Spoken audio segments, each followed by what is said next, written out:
35 years. This little yellow ball has been around for 35 years. Unbelievable. How could I not talk about Pac-Man? You know, he's an inspiration for me. You know, I played Pac-Man way before Mario, so I guess I should show some respect. So that's why today we're going to be reviewing a Pac-Man game. Woohoo! I can't wait to review whatever Pac-Man game I have to review.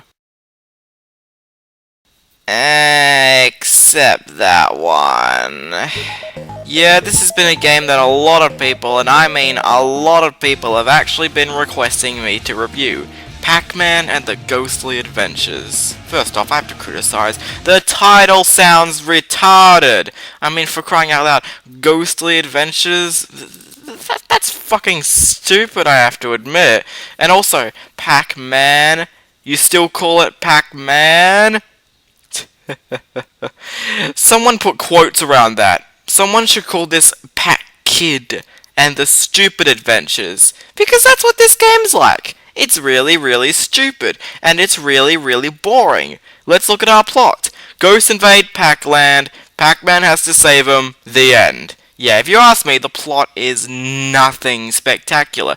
It's just a simple little kids game.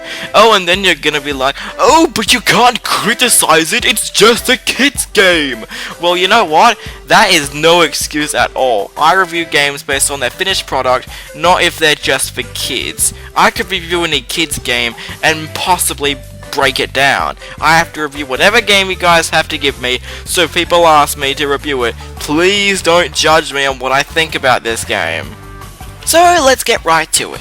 The gameplay is pretty mediocre, I guess. You know, you've got your standard moves. Pac-Man can run around, he has a double jump, and it totally removes the butt bounce from Pac-Man World 2 to butt bounce.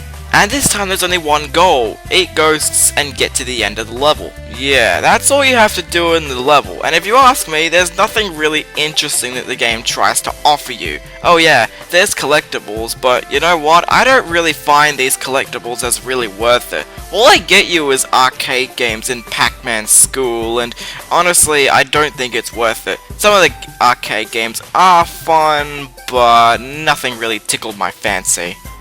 Also, I'm starting to get the feeling that this game is starting to remind me of something. Yeah, that's my main problem with this game. It lacks originality. Now, of course, not every game needs to be original as long as it's executed well. And is it executed in this game? Well, not really. I mean, it is decent, I must say, but the platforming gets very boring after a while. It kind of makes me feel like I want to play something else, like Mario or Sonic. In fact, those are the two games this game loves to copy from. The game is at least 90% Mario and 10% Sonic. Pac-Man moves like Mario, he jumps around like Mario, he can eat ghosts like a homing attack from Sonic Adventure. This game has no originality, and I would appreciate it if it was executed well, but it's just not that fun for me. There's also another reason why this game is really boring and really frustrating. It's the fucking camera. This camera will always focus on Pac-Man, and it will often get itself stuck, or it will just go absolutely insane. And it doesn't focus on the boss fights during a boss fight. And I have to say, this is the reason I found myself getting hit and dying quite a few times. Also, is there any explanation for how you're supposed to defeat these bosses?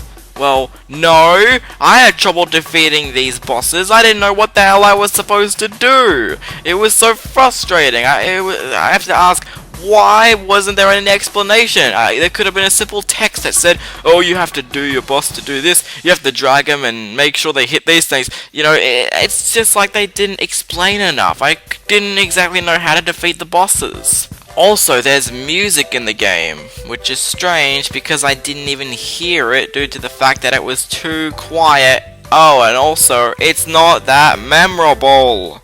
Now, this game tries to make things fun by offering power-ups, and honestly, the power-ups work, but they're just not that fun. They're only just used for puzzles and only used to complete the level, and it just doesn't feel that fun for me. The fire feels like it's been copied over from Mario, the ice feels like it's being copied over from Mario. In fact, pretty much a lot of power-ups from this game have been copied over from Mario. Balloon Pack, Super Mario Galaxy 2. Granite Pack, Super Mario Galaxy. Ball Pack, Pac-Man World 2?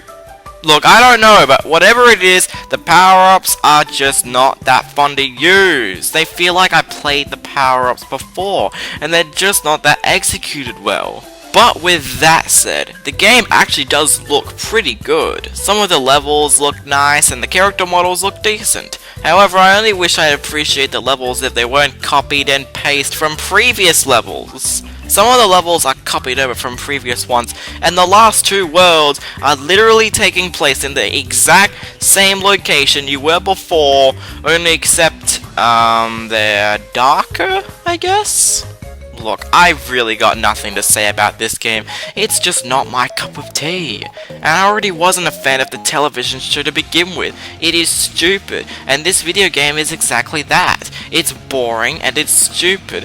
While I may appreciate the look of the game, there's nothing really else in this game that really does enough for me.